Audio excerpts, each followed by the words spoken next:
What's going on, you guys? This is your boy RBG, aka the Random Black Gamer, bringing you a Transformers related rant. Not particularly on the property at large, but the fans that coexist within this property. It's no secret that as the Transformers franchise has continued to evolve, there's become these major subdivisions of fans. And I want to talk about one fandom in particular, which is G1. And I'm just going to go ahead and put this brief disclaimer out right now. This video isn't targeting all of the G1 fans. I totally understand that people have a strong affinity towards G1 because that was their foray into Transformers. It's the first iteration of the series, so your nostalgia looms on that particular iteration. No, this right here is dedicated to those toxic G1er fans who are stuck in their ways, they're not necessarily open-minded, and they have made it their mission to gatekeep and tell fans of more modern takes of the Transformers that they aren't real Transformers fans and that the G1 iteration is arguably superior to the rest. And usually I just let this fly by because, like I said, there are different subdivisions of the Transformers fandoms. On one hand, you do have those old time fans, and then you have the fans that were essentially 90s kids who got their introduction into the series with things like Beast Wars or the Unicron trilogy. But these guys have become so obnoxious with it. Like, it's at the point to where I just cannot take it, because anytime you ask them what exactly do they not like about the newer stuff, they can never give you a logical explanation on why they don't like it.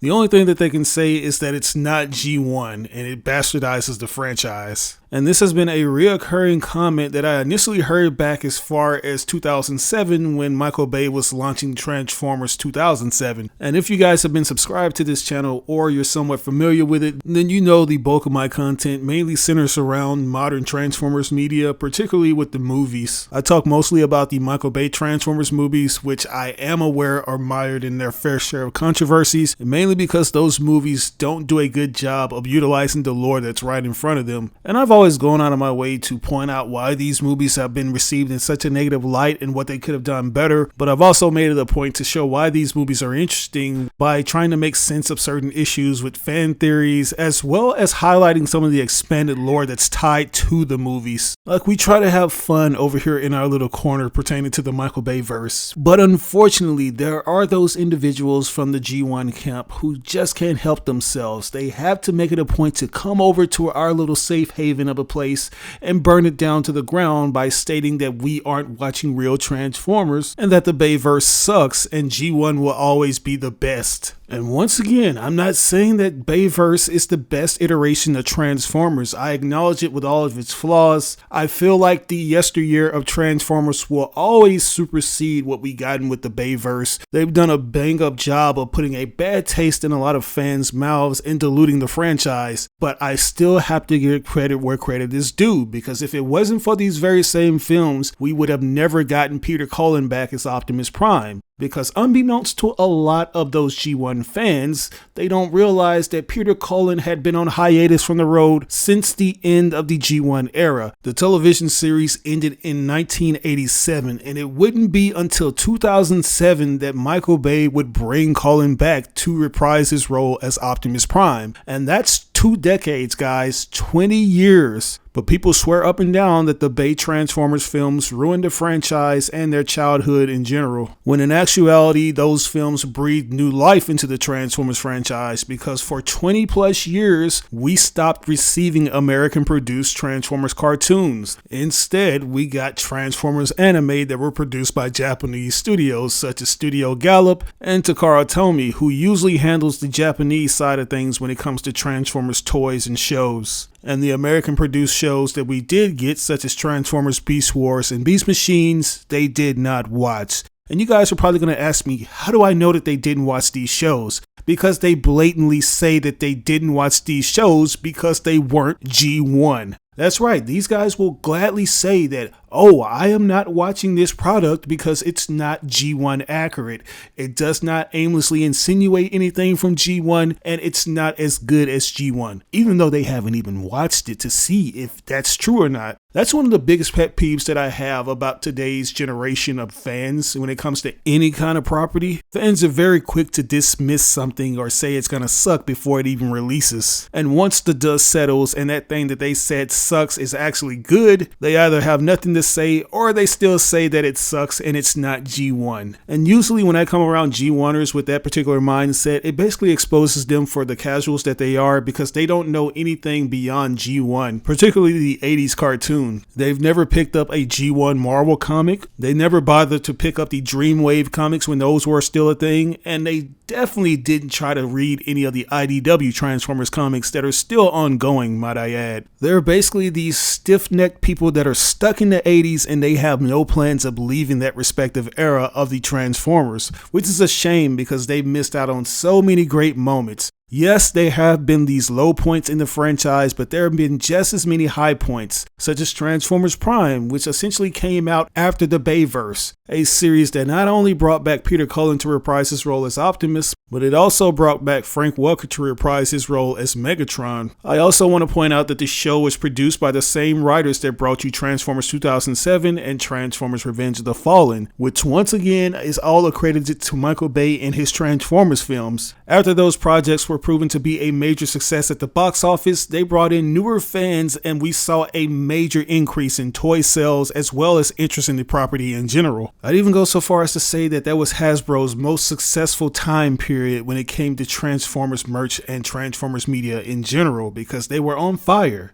Do you see what I'm saying? And I want to let you guys know that even though I mainly just talk about all the Transformers movies and I am a kid in the 90s who got his introduction to the property with Beast Wars, I still go back and watch some of the earlier iterations of Transformers, which includes G1. I was first introduced to that era after I purchased the 1986 movie on DVD that was produced by Rhino Home Video, which I absolutely love to this day. The animation is breathtaking, the colors are vivid and they pop out at you, not to mention that the story was very compelling. I loved what they did with it. And you can't go wrong with the Vince DiCola soundtrack accompanying that awesome animation. There's just a lot to love about that film. Even though I grew up on some of the more modern takes of Transformers, I was still able to go back and watch some of the older things and enjoy myself. I got a chance to see where it all began and see how the characters were portrayed during their earlier years. It also made me notice that I had been being raised by Peter Cullen before I initially heard him as Optimus Prime. Because if you guys aren't aware, after Peter Cullen stopped voicing him for all those years, he did go work in other places. And one of those places that I remember and hold near and dear to my heart is Toonami/Cartoon Network. Yes, if you guys are familiar with that block and you grew up watching Cartoon Network during the early 2000s, then you most likely remember Peter Cullen's epic narrations for the promos as well as video packages for anime and cartoons. From the Gundam universe, a new chapter in one of the greatest anime sagas of all time. Now, the Dark Knight will rise again to drive the shadow of evil from the streets of Gotham. Transformers Armada, Friday at 4. Much more than meets the eye. It's time to turn it up. Only Toonami. And as you guys hear, those promos were nothing short of awesome. To kids like me who had never seen a G1 Transformers cartoon up to that point, we simply knew him as the epic Toonami voice guy. But once we did become familiar with his voice in things such as the Michael Bay films, it instantly unlocked a childhood memory and made us realize that we were listening to the same guy. And that in return made us appreciate him even more. And I'm not saying that I speak on behalf of all the fans that grew up in the 90s watching things like Beast Wars and the Michael Bay movies before seeing G1, but I honestly feel like we're a lot more open-minded than the G1 fans when it comes to expanding our horizons on Transformers. And once again, I just have to point this out that I'm not talking about all G1 fans, because when I do think of G1 fans, I instantly think of my buddy Rodimus Primal, who is a prime example, no pun intended, of a G1 fan who's open to newer ideas when it comes to the Transformers IP. He lets it be known if he doesn't like something, and when he does like something, he gives it credit for being great. It doesn't have to be a one-to-one replication of what he saw with the G1 series. And his name is another indication of that, because he actually has Primal in his name, which, as you guys are aware, Primal comes from Optimus Primal, who originates from Transformers Beast Wars. The guy is just a genuine dude, and he lets you know what he likes or dislikes about something, and he gives a logical, in-depth explanation on why he doesn't like something. But when it comes to the blind G1 zealots, they can't do any of that. They never give a proper explanation on why they like something. It usually consists of misinformation on things that they don't know about, just preconceived notions. Like, I've gotten a lot of comments on my Transformers 1 related shorts where they comment some of the most ridiculous things to back up their argument that the G1 series is better. And if you guys have been following my coverage leading up to the release of Transformers 1, I will be the first to tell you that the marketing team did not do a good job of selling us on this movie, because upon watching the first trailer for it, we all just thought that it was going to be this childish and stupid comedy movie, and it wouldn't do a proper job of utilizing the lore. But to everybody's surprise, it turned out to be the total opposite. This was a good Transformers movie, and a lot of people left the theater saying that they can't wait to see a sequel to it. Now, mind you, the box office returns kind of indicates that we most likely won't get that unless Paramount just wants to buckle down on this story and realize that it does have some staying power, but that's just going to be something that we'll have to wait and see. But yeah, this was a solid film that a lot of fans enjoyed. We're talking fans that grew up watching the Michael Bay films. They enjoyed it, as well as those G1 fans that yearn for something that emulated what they saw in their respective era. Like, if you ask me, this movie is very much G1 adjacent, especially from an aesthetic standpoint. But oh no, when it comes to the G1 zealots that I have been talking about, they have nothing but negative things to say. On the contrary, this looks nothing like what they saw with G1. For example, on one of my videos, somebody by the name of Optimus Prime G184, which is a clear indication that this guy is a G1 fanatic, they said, "Totally ruined Transformers. I'll stick to the 80s stuff and the animated 1986 movie. Them days cannot be beaten." I responded by saying, the movie didn't ruin Transformers. Your comment is a telltale sign that you didn't even bother to watch the movie because of your rose-tinted nostalgia goggles. They respond by saying, "I speak facts. 80s had the best. Modern is trash. Next, you're gonna tell me Ice Spice can sing, LOL. Then I respond by saying, what's the best, yet the franchise almost died at G2, and the 86 movie tanked at the box office. If it wasn't for Beast Wars and the Bayverse bringing in newer fans, it would have died a long time ago. Expand your horizon and stop living in the past. There's plenty of comics and movies to enjoy." And yes, I know you guys are probably going to say I'm contradicting myself and that I'm crapping on the 86 movie because I gave it praise earlier, but I just have to speak facts. That 86 movie did bomb at the box office because if you guys remember, it had a budget of $6 million and only made back $5 million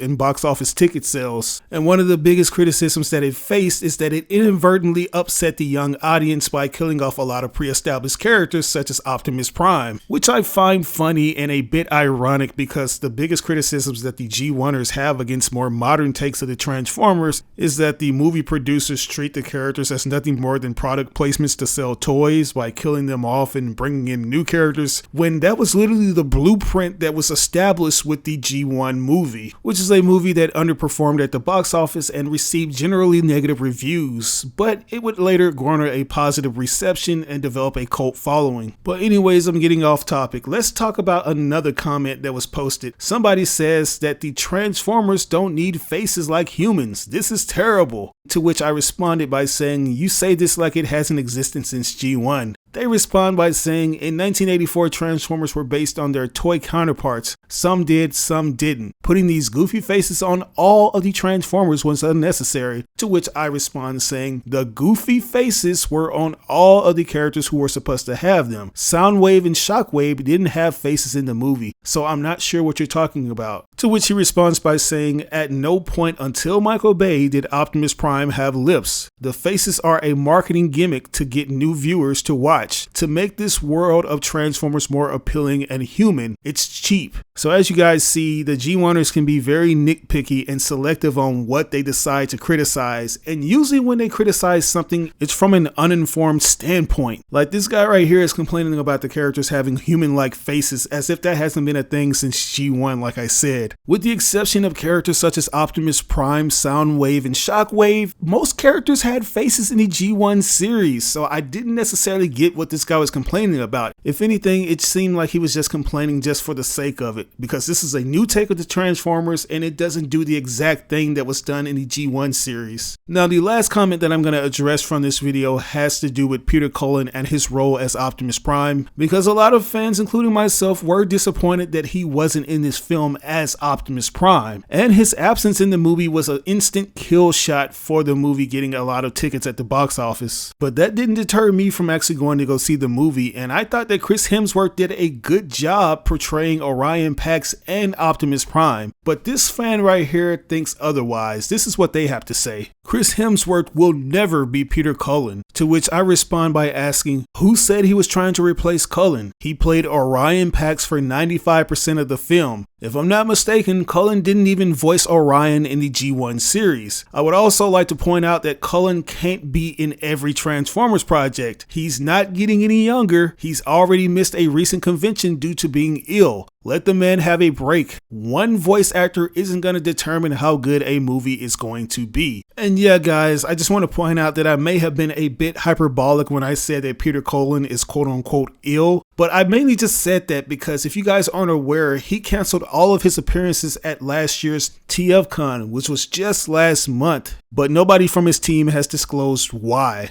And I'm usually not one to assume things, but judging by Peter Cullen's age, the guy is 83 years old. And he just so happens to live in Canada, which makes it to where it's very hard for him to travel nowadays and go do these fan meetups, as well as reprise his role as Optimus for some of the shows, which is why we mainly get him in the live action movies. And given the fact that those movies take a couple years in between each other to be produced, that gives him enough time to rest up and spend time with his family. Like, Peter Cullen will always be Optimus Prime to me, but at the end of the day, we don't have that long on this earth. We all have expiration dates and we don't know exactly when we're going to leave this world. Like, I recently just lost my grandmother, who was basically like my mom, and she was 78 years old. And as I mentioned earlier, Peter Cullen, he's 83, and we don't necessarily know how long he'll be here to continue to provide the voice for Optimus Prime. So I don't think him not being Optimus for a few projects warrants pulling out the pitchforks and condemning a movie because of that. And once again, I just want to reiterate, if you're going to try to criticize a movie, at least be informed when doing so. Which this guy who I mentioned earlier, he does not seem to be informed on anything pertaining to Generation 1. Because after I mentioned all these things pertaining to Peter Cullen and his role as Optimus and Orion respectively, he said that he didn't care about all of that and that the movie sucked and should have never been made. And then he tries to do a slam dunk / one up on me by saying this. Oh, and by the way, Peter Cullen has always been Optimus Prime, even in Generation 1. To which I pull my reverse Uno card and basically say this. As I said, he didn't voice Orion Pax in G1. Lori Faso did. Peter voiced Optimus.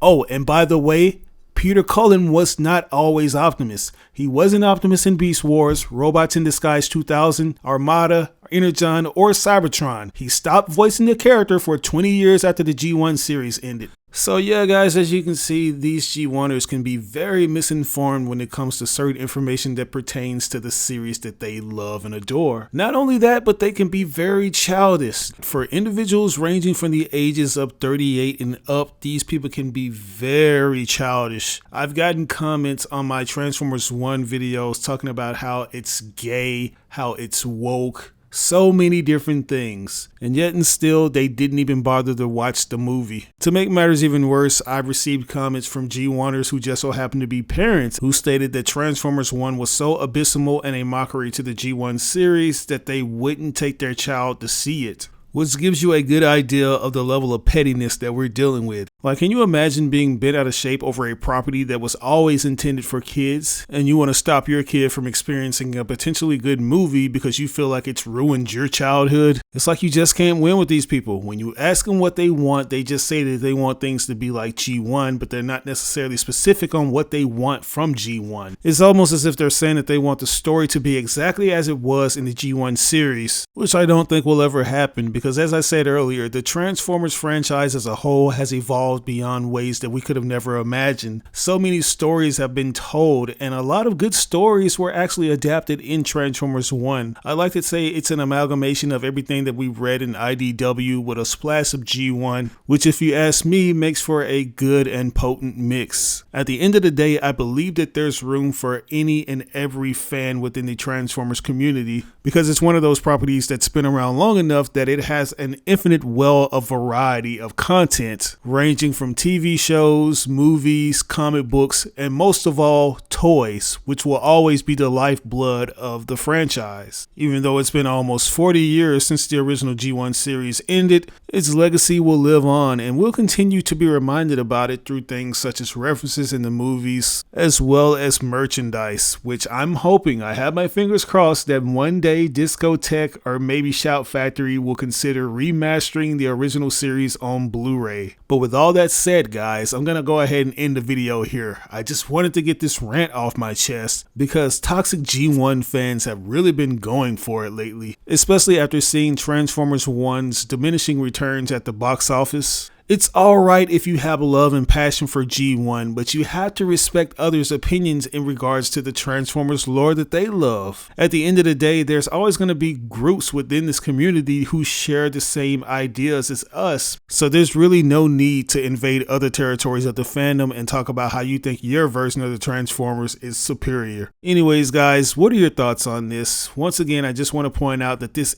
isn't targeting all G1 fans. If you just so happen to be a G1er who's more open-minded, then you know that this isn't a video about you. This is about those toxic whiners who just love yelling at the top of the mountain that G1 is superior. Anyways, if you agree or disagree with what I had to say, do it in the comment section below and let's try to have some healthy and kind dialogue, nothing immature. Just let me know what you think without being obnoxious about it. As always, I ask that you like or dislike the video. It doesn't have to be a thumbs up, it can be a thumbs down. But if you truly enjoyed this video, I ask that you share it with all your friends and followers on all the different social media outlets because sharing is caring. But this is your boy RBG, aka the Random Black Gamer, signing out on another video. I'll catch you guys later. Peace out.